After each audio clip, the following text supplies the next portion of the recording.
गायत्री परिवार वाले एक नारा बोलते हैं, कौन हमारे भाग्य विधाता, गीता गंगा गौ माता। बोलिए मेरे साथ, कौन हमारे भाग्य विधाता। अब गौ माता पे जोर लगाओ, बोलो गौ माता की जय। हम जिनकी जय कर रहे हैं वो जय कर खाली बोलने से नहीं होती है। उस गाय माता की तरह निगाह डालने वाले कौन कौन लोग हैं, ये चुनाव उनके बीच का है। कोई इसका जाल, कोई उसका जाल, कोई अब जाल, पता ही नहीं चलता कि जाल में मछली कहां से फंसी। नमस्कार दर्शकों, खबरनवीस में आपका स्वागत है। अगर आपने खबरनवीस को सब्सक्राइब नहीं किया है तो इसे जरूर सब्सक्राइब करें और लेटेस्ट खबरों और अपडेट्स के लिए बेल आइकॉन को भी जरूर दबाएं। गाजीपुर लोकसभा 75 में अंतिम चरण के मतदान के लिए 1 जून को वोटिंग होनी है। ऐसे में सभी दल और निर्दल प्रत्याशियों ने चुनाव प्रचार में अपनी ताकत झोंक दी है। इसी क्रम में पहली बार मोहन यादव, जो भाजपा के स्टार प्रचारक और मध्य प्रदेश के मुख्यमंत्री हैं, वे रविवार 19 मई को गाजीपुर आए थे, जहां भाजपा के स्थानीय यदुवंशियों के साथ हर जाति धर्म के लोगों ने उनका स्वागत और अभिनंदन किया। उन्होंने जंगीपुर विधानसभा में अपने प्रत्याशी के पक्ष में एक सभा का आयोजन कर विपक्ष के नेताओं और उनकी नीतियों पर जमकर प्रहार किया। साथ ही उपस्थित लोगों से सनातन संस्कृति पर भी मंच से बात की। उनके साथ मंच पर प्रत्याशी पारस नाथ राय के साथ राज्यसभा सांसद डॉक्टर संगीता बलवंत, एमएलसी विशाल सिंह चंचल, जिला पंचायत अध्यक्ष सपना सिंह, भाजपा नेता अभिनव सिन्हा, पूर्व मंत्री विजय मिश्र, पूर्व विधायक डॉक्टर राजकुमार सिंह गौतम, कृष्ण बिहारी राय, जिलाध्यक्ष सुनील सिंह, पूर्व एमएलसी केदार सिंह के साथ सहयोगी दल सुभाषपा के जिलाध्यक्ष लल्लन राजभर एवं अन्य सहयोगी दल के समर्थक और नेता बड़ी संख्या में उपलब्ध रहे। देखिए मंच से मोहन यादव ने उपस्थित जनसमूह से क्या कहा। क्योंकि हमारे देश की विशेषता, हमारे माता पिता या पूर्वज हमारे अपने उज्जवल संस्कारों के कारण से किसी का भी नाम रखते हैं तो नाम को अतीत के अपने गौरवशाली पक्ष से जोड़ते हैं। उसको लोग सनातन धर्म कहे, सनातन संस्कृति कहे, हिंदू संस्कृति कहे, लेकिन उस आनंद में डूबने के लिए पूरे जीवन आप नाम बुलाते बुलाते भगवान के नाम के आधार पर परमात्मा की दया से जब शरीर छूटे तो भी भगवान का मुंह, अपना नाम भगवान की तरह से मुंह में आए और मोक्ष की प्राप्ति हो जाए। इसलिए किसी का नाम रामचंद्र, किसी का नाम गोपाल कृष्ण, अपने सारे नामों की संस्कृति। दुनिया में कहीं ऐसा कोई धर्म नहीं है, इतना अद्भुत धर्म है। मैं बाबा महाकाल की धरती से आता हूँ और आप विश्वनाथ की धरती के आसपास के लोग, दोनों एक ही रूप है। तो एक बार जयकारा बाबा विश्वनाथ भगवान की, महाकाल महाराज की। राम और कृष्ण की धरती के लोग हैं तो भगवान राम और कृष्ण भगवान की। मैं बात की शुरुआत करने के लिए सिरे मिला रहा कि कहां से शुरू करना चाहिए, कैसे बात करना चाहिए।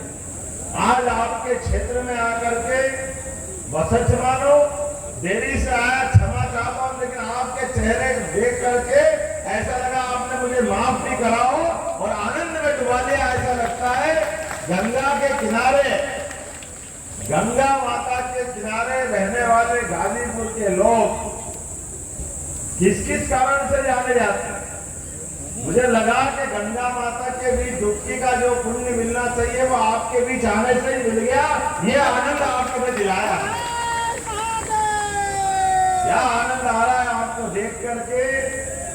एक होड़ मची हुई है, जैसे होड़ कैसे मची हुई है, ऊपर परमात्मा सूर्यदेव आपकी परीक्षा ले रहा है और आप अपने इस चुनाव में यशस्वी प्रधानमंत्री के नेतृत्व में बदलते दौर के वातावरण में आप होड़ लगा रहे हो कि भारतीय जनता पार्टी के सिपाही न केवल भगवान राम के सूर्य तिलक में आनंद मना रहे थे, बल्कि आज की सभा में भी आनंद मना रहे हैं। मुझे इस बात की प्रसन्नता है। और जितने लोग आए, आप मत चिंता करिए, पारस जी आपका तो नाम ही इतना सुंदर है। हमारे लिए सौभाग्य की बात, ये हमारे लिए सामने बैठे हुए सभी भारतीय जनता पार्टी के प्रशंसक, समर्थक।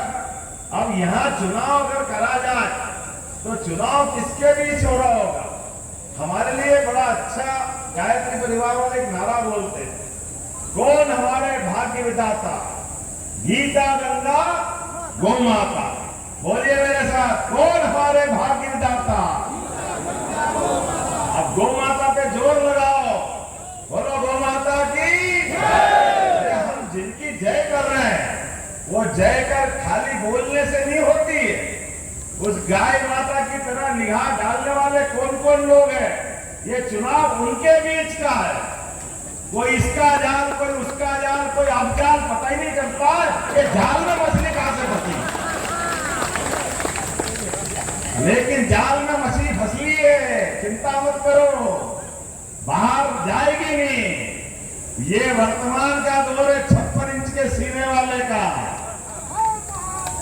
अब की बार आया ऊंट पहाड़ के नीचे, जाएगा नहीं बच के, जाएगा क्या। तो हमारे बीच ये चुनाव आपका नहीं है, ये गौ माता की लड़ाई का चुनाव है, गंगा माता का चुनाव है, भगवान और राम और कृष्ण का चुनाव है। बेटा भी आप तो डिस्टर्ब करते हो। मैं इस बात को जब कहता हूं तो कई कांग्रेस के मित्र मेरी शिकायत करते हैं, आप धर्म की बात क्यों करते हो। अरे भाई, धर्म की बात नहीं करूं तो क्या अधर्म की बात करूं। आप बताओ माता, अधर्म की बात करना चाहिए। आप बताइए किसकी बात करें। जब चुनाव की बात कर रहे हैं तो दिल खोल के बात करेंगे, और दिल खोल के बात करेंगे तो वो अतीत से जोड़ के गौरवशाली। अभी आपने मुझे मुकुट पहनाया, कहीं आपने बताया मोर मुकुट भी दे दिया, चांदी का मुकुट भी है, मोर मुकुट भी है, कोई बांसुरी भी लाया। लेकिन मित्रों, मैं आपसे एक बात जरूर बताना चाहूंगा, हम भगवान कृष्ण का जीवन देखें। बांसुरी उनने तब तक ही बजाई जब तक कि गौ माता का संग रहा। लेकिन जैसे कंस वाले लोग आए हाथ में उनके, तो कंस के संहार के समय उनने बांसुरी एक तरफ रख दी और अपने दूसरे हथियार सुदर्शन चक्र से इनका काम करना चालू कर दिया। चैन की बांसुरी तो तभी बजेगी जब तक कंस और कंस की वृत्ति के लोग खत्म नहीं होंगे। कंस वाले लोग उनके मुकाम पे जाएंगे, और ये भाजपा के लोग कीचड़ में कमल ऐसे ही नहीं खिलाते हैं। हमारे लिए ये सौभाग्य की बात है। हम सब जिनको मानते हैं जरा उनके अतीत को देखें, भगवान राम को देखें, जिनने जीवन में सदैव संघर्ष किया। अलग अलग प्रकार की उनकी परीक्षाएं हुई, लेकिन उन्होंने धर्म का मार्ग नहीं छोड़ा। अपने आप के जीवन से सदैव उन्होंने अपनी मर्यादा का पाठ पढ़ाया। लेकिन हमको मालूम है वो 17 लाख साल पुरानी बात है, वो थोड़ा ज्यादा पुराना हो गया त्रेता युग, द्वापर जरा नजदीक है। ये 5000 साल पुरानी बात है। दोनों एक ही थे, भगवान राम हो या भगवान कृष्ण, दोनों में कोई अंतर नहीं है। लेकिन दोनों में जो मूल अंतर है, एक ने अपने जीवन में मर्यादा का धारण करके, मर्यादा की सबसे बड़ी पराकाष्ठा करके दुनिया के अंदर अपना जीवन का आदर्श उत्पन्न किया, और दूसरे हुए गोपाल कृष्ण। आप भगवान की प्रतिमा को देखो, क्या प्रतिमा है, क्या आनंद आता है। उनके ऊपर के अंग से लेके नीचे तक के हर अंग में एक मुस्कुराहट है, एक आनंद है, और एक मात्रापन है जो दूसरों को सीधा कर देता। हमें इस बात का आनंद आता। गोपाल कृष्ण भले ही थोड़े अपने आनंद में डूबे, लेकिन जो जो उनके सामने आया आरत इच्छा, तो ये माखन मिश्री और मेरे हाथ में हथियार देके लोग आनंद ऐसे ही नहीं लेते हैं। मुझे इस बात की प्रसन्नता है, यदुवंशियों ने जब जब अन्याय हुआ, जब जब आतंक बढ़ा, जब कोई गलत मार्ग पे गया, उसको सही मार्ग में लाने की अपनी बड़ी भूमिका हजारों साल से अदा की है। और वो परंपरा बंद होना चाहिए क्या? आप बताइए, बंद होना चाहिए क्या? हमको ये लगता है कि हमारा प्रत्याशी कोई बने तो वो गीता को सिर पे लगाने वाला होना चाहिए कि नहीं होना चाहिए? कि गीता से नफरत करने वाला होना चाहिए? आप बताइए, भगवान कृष्ण ने उनके जीवन के कितने अलग अलग पाठ से हम सबको सीख दी। हमारे तो आराध्य है ही, लेकिन वो पूरे देश के आराध्य भी है।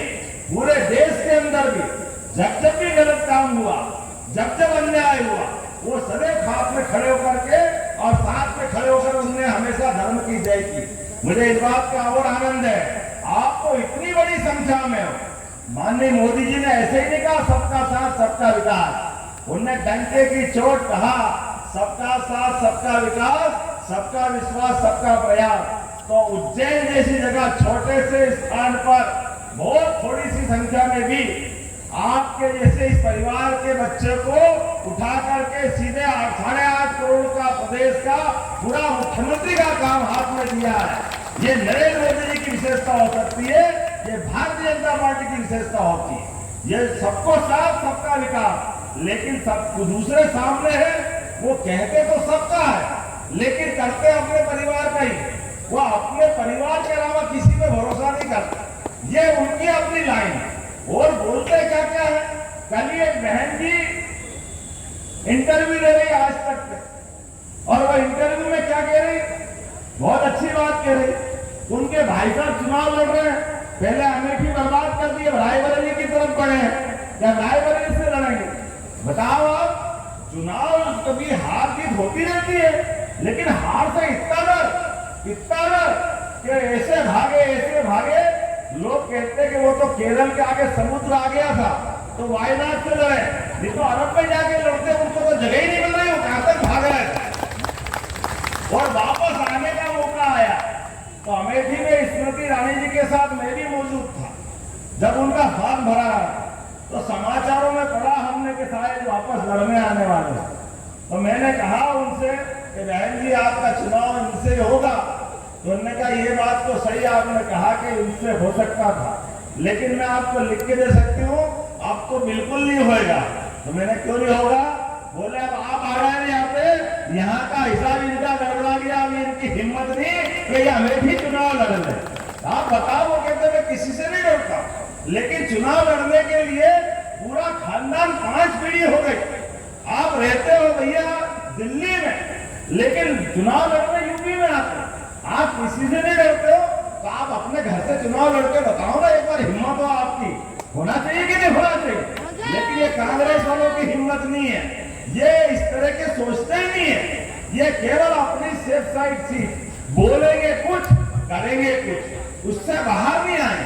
मुझे तो इस बात का और आश्चर्य है, आज जहां मैं गाजीपुर में आया तो हमने कहा कि भाई ये यहाँ कितनी फैक्ट्रियां लगी है, तो उन्होंने कहा यहाँ फैक्ट्री का क्या काम, कोई फैक्ट्री नहीं, क्यों सब फैक्ट्री वगैरह नहीं लगती है, उद्योगपति आते ही नहीं है, क्योंकि अब उद्योग चलता है दूसरे तरह का आइटमों पर, लोगों को लूटने वाला और एक ही परिवार वाला, जिसको देखो वो कोई हथियार के बलबूते पर, कोई पैसे के बलबूते पर आतंक के तांडव मचा करके। याद रखना, जितना भी तांडव मचाओगे, अब ये 56 इंच के सरकार और 12 की सरकार है डबल इंजन वाली, आपको मालूम नहीं पड़ेगा, आपकी सारी दुनिया हिसाब किताब के साथ बराबर होगी।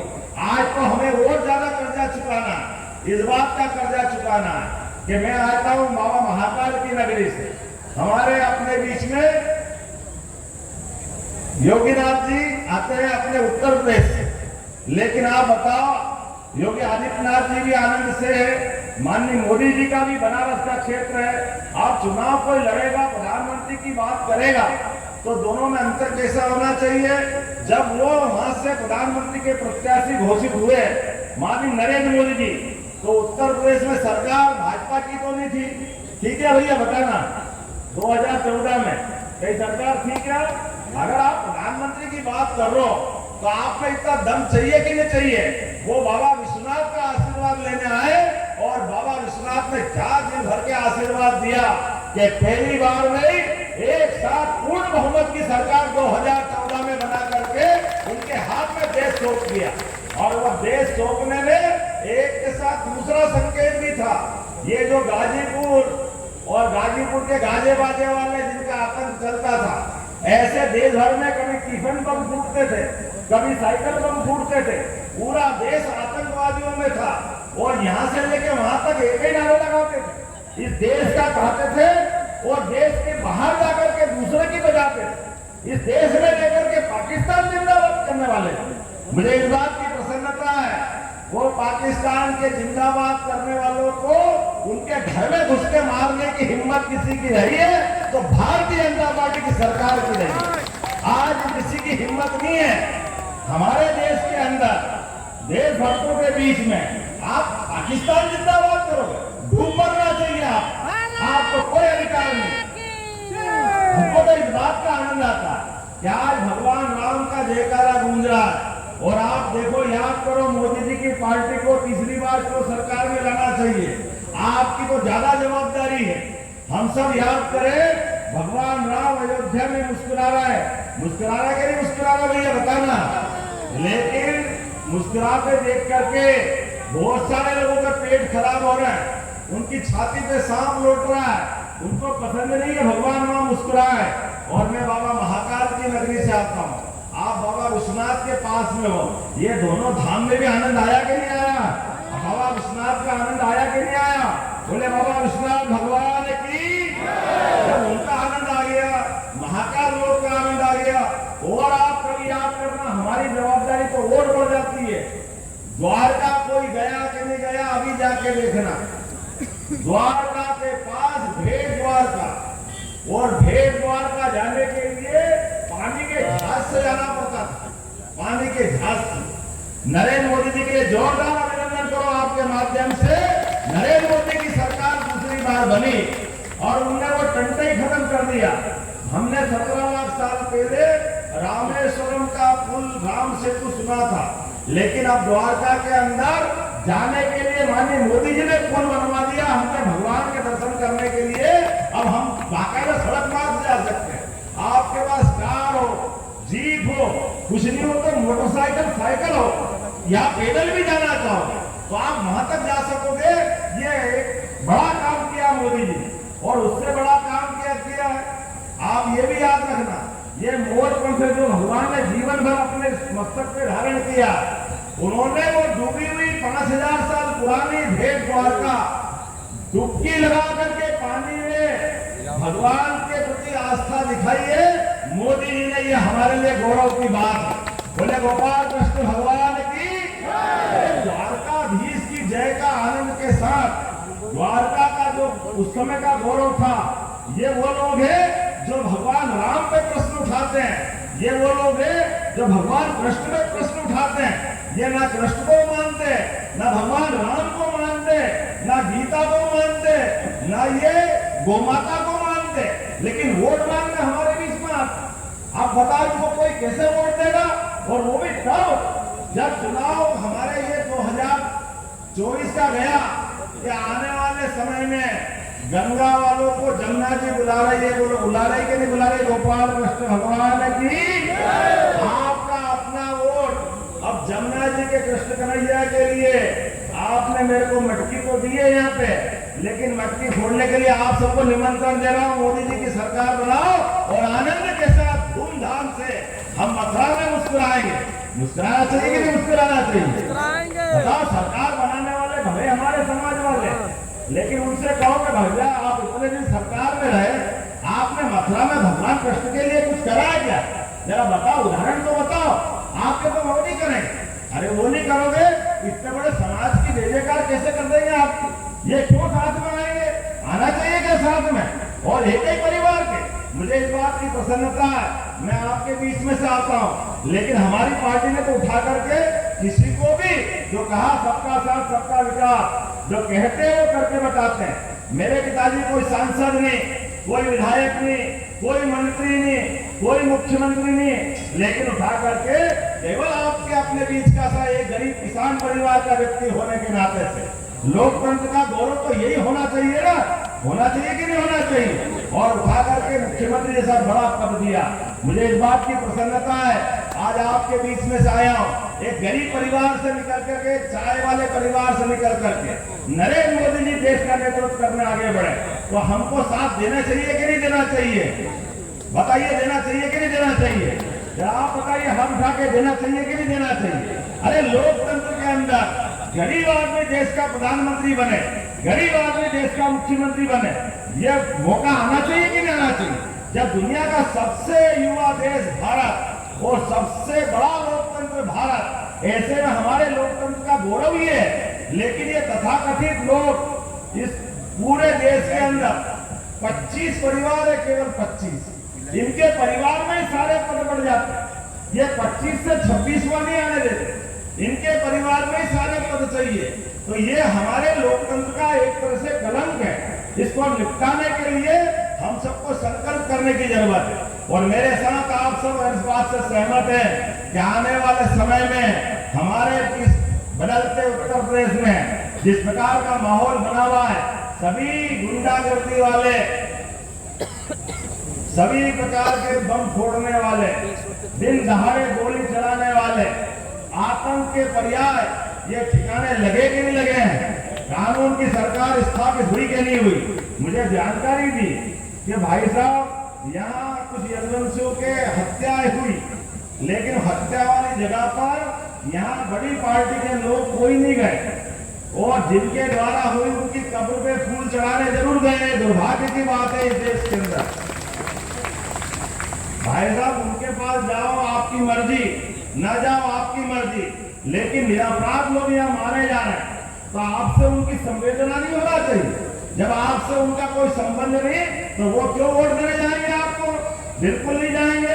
और जब मैंने कहा कि आज के इस बदलते दौर में, मैं तो आज इस बात का भी आपसे आह्वान करता हूँ कि गाजीपुर की फिजा बता रही है कि यहाँ का मौसम बदल रहा है, और बदलते मौसम के अंदर अब ये हमारा कमल का फूल खिलता नजर आ रहा है।